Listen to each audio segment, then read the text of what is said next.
Se você olha para esses traços delicados, personagens de olhos grandes e estética aparentemente inocente, pode pensar que está diante de algo inofensivo.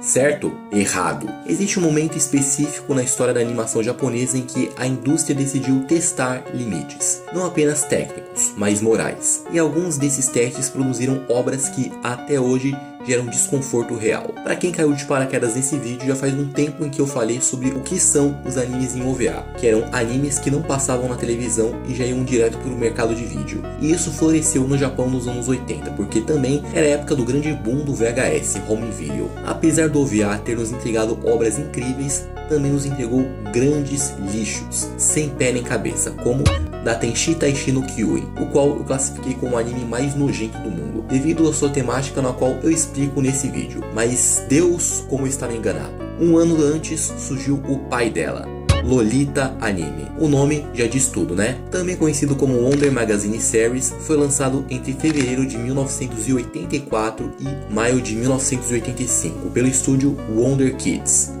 Sim, foi a primeira animação original para vídeo a incluir conteúdo erótico de forma direta. Sim, ela envolvia temas como Yuri, BDSM e personagens dentro da estética lolicon. E sim, isso faz dela uma peça histórica, e ao mesmo tempo extremamente controversa. Nesse vídeo falaremos sobre essa obra, sua origem, impacto e também sobre esses conceitos que a envolvem. Então já deixe seu like, se inscreve no canal, ativa o sininho e hype o vídeo. Eu sou Yuri e essas são as minhas fitas.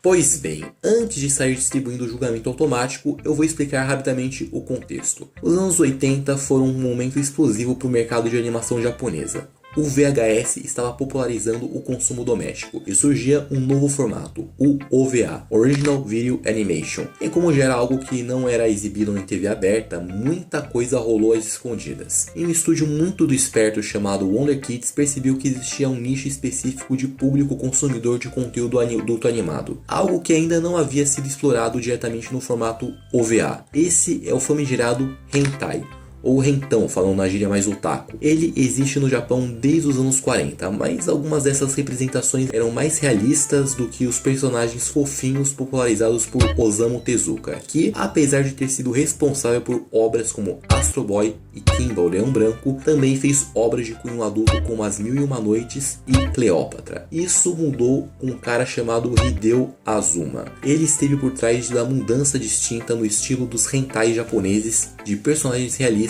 para personagens fofinhos, quando em 79 publicou o mangá Siberi. E graças a essa obra, Azuma é considerado o paizão do gênero lolicon. Aqui é importante ressaltar que esse termo surgiu como a abreviação de Lolita Complex, derivado do romance Lolita do autor russo Vladimir Nabokov, que sinceramente eu morro de medo de ler esse livro. No Japão, na época, isso virou um subgênero específico dentro de mangás e ilustrações voltadas para um público adulto. Ok, já entendi, mas o que é esse lance de lolicon? É aí que o problema começa.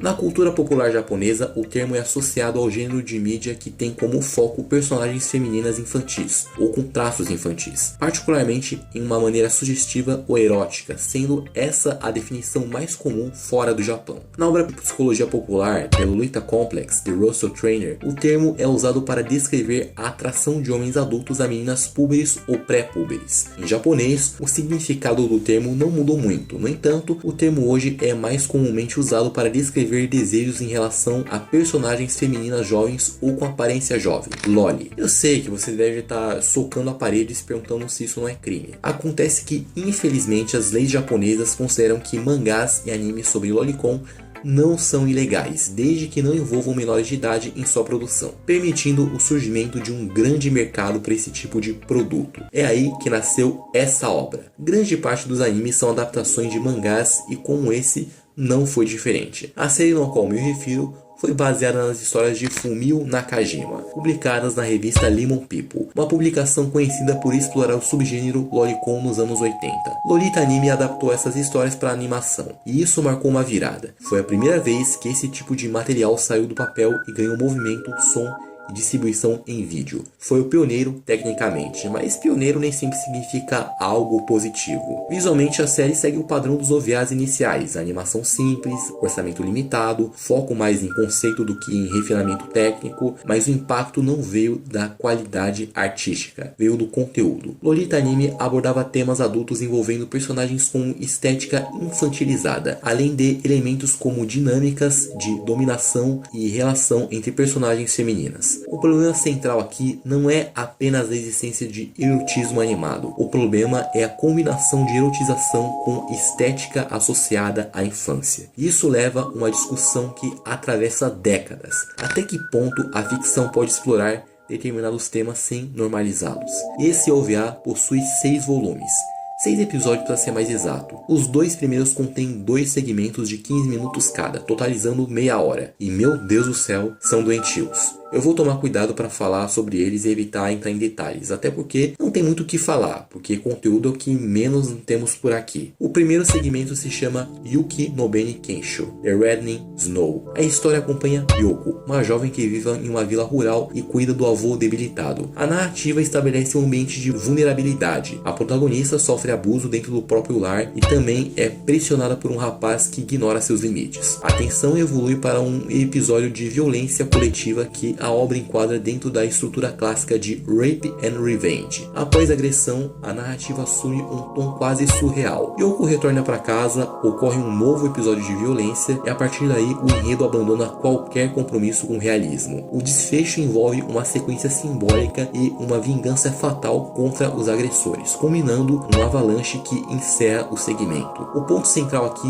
não é a coerência da trama, que é frágil, mas o fato de que a violência é utilizada como motor dramático e como espetáculo visual. O sofrimento da personagem não é tratado como profundidade psicológica, ele é instrumentalizado para justificar o choque e a catarse. O segundo segmento, Shoujo Barakei, segue a lógica semelhante. Uma estudante é sequestrada por membros da Yakuza devido a uma dívida do pai. O episódio novamente estrutura sua narrativa em torno de violência sexual seguida por vingança. No entanto, de maneira abrupta, a protagonista revela poderes sobrenaturais e elimina os agressores sem maior desenvolvimento narrativo. Mais uma vez, o que se repete é a fórmula violência extrema como gatilho, seguida de retaliação estilizada. Até aqui, 2 padrões ficam claros: a utilização da estrutura e vingança como justificativa dramática. A ausência de profundidade narrativa, onde o choque substitui construção de personagens ou reflexão. O problema não é apenas a representação da violência. Outras obras já exploraram esse tipo de estrutura de forma crítica e complexa. Aqui, porém, ela parece esvaziada, reduzida à ferramenta de impacto. E isso diz muito sobre qual era a prioridade da produção. Falando dos outros 5 episódios, não tem muita coisa, até porque só encontrei poucos deles disponíveis na internet. Apenas as sinopses da Wikipedia e raríssimos trechos no YouTube. Eu tinha encontrado os 2 primeiros segmentos na íntegra em um site super bem escondido, mas depois nunca mais achei. Você só encontra esse site em sites chineses ou em russos. Inclusive eu encontrei o episódio 4, mas o conteúdo é apenas BDSM, Yuri e aquelas outras coisas que não posso falar. O resto não me pergunte porque eu também não achei. São praticamente Lost Medias, que é um grande alívio para mim. As vendas desses 2 episódios iniciais não atingiram as expectativas, o que levou a Wonder Kids a criar Miu, uma heroína com uma aparência mais caricata e sujeita a menos tratamento sádico e comparação às garotas dos episódios anteriores. Um terceiro episódio baseado no trabalho de Nakajima foi produzido, mas sua estreia foi adiada em favor do episódio de estreia de Miu. Esse terceiro episódio foi posteriormente incluído no 6º e último episódio da série. Pouco tempo após o lançamento dos episódios iniciais de Lolita Anime, outras produções de OVAs eróticos começaram a ser desenvolvidas por animadores independentes. Como resultado, a Wonder Kids decidiu encerrar a série. Lolita Anime recebeu majoritariamente uma recepção negativa, com a entrada de The Anime Encyclopedia a descrevendo como perturbadora por seu conteúdo, qual inclui gang rape e bondage de personagens fictícios, e também conhecido como o primeiro lançamento anime vídeo erótico. Agora falando sério, tudo isso só foi possível porque nos anos 80 o mercado japonês de OVAs operava com muito menos escrutínio internacional. A internet não existia, globalização cultural cultural era limitada e o que era produzido ficava majoritariamente restrito somente ao Japão. Por isso, eles raramente são legendados. Hoje, com outro olhar histórico, a obra é vista como profundamente controversa. E aqui entra um ponto importante: denunciar não é apagar a história, é contextualizar. E meu amigo, no vídeo no qual eu falei sobre Datenshi Taishin no Kyoyo, eu fiquei impressionado pela quantidade de gente defendendo essa obra. Eu até separei alguns comentários para você ver que o negócio não é brincadeira não. Muitos deles falaram que isso não tem problema nenhum, porque nada daquilo aconteceu, nada daquilo foi real, etc.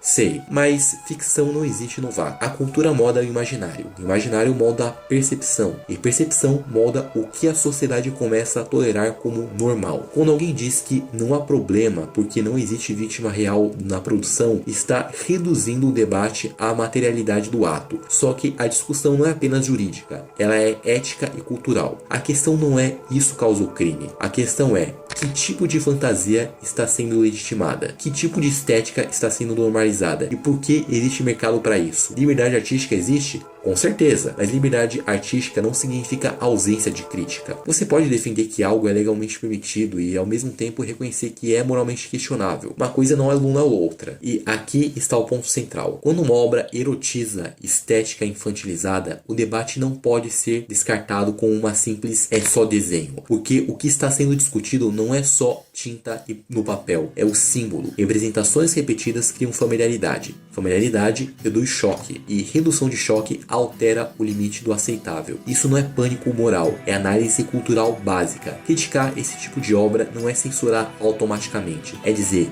isso merece debate sério, porque uma sociedade madura não ignora o que consome, ela questiona. E se alguém se sente desconfortável com essa crítica, talvez a pergunta não seja por que você está criticando, mas sim por que você precisa tanto defender. Lolita Anime representa um momento em que a indústria testava limites, e alguns desses limites eram éticos. Não é uma obra que deve ser celebrada, mas também não pode ser ignorada quando falamos da evolução do mercado de animação adulta. A história da animação japonesa não é feita só de clássicos cult e obras-primas técnicas. Ela também é feita de experimentos controversos que mostraram até onde a indústria foi e por que certos caminhos foram abandonados ou transformados. E talvez essa seja a maior lição aqui. A cultura evolui quando ela revisita o passado com senso crítico. Agora eu quero saber sua opinião. Você acha que obras assim devem ser estudadas como parte da história da mídia? Ou certos conteúdos merecem simplesmente cair no ostracismo? Comenta aí. Se você gostou desse vídeo, deixe seu like e se inscreve no canal As Fitas do Yuri, porque aqui a gente não passa pano, mas também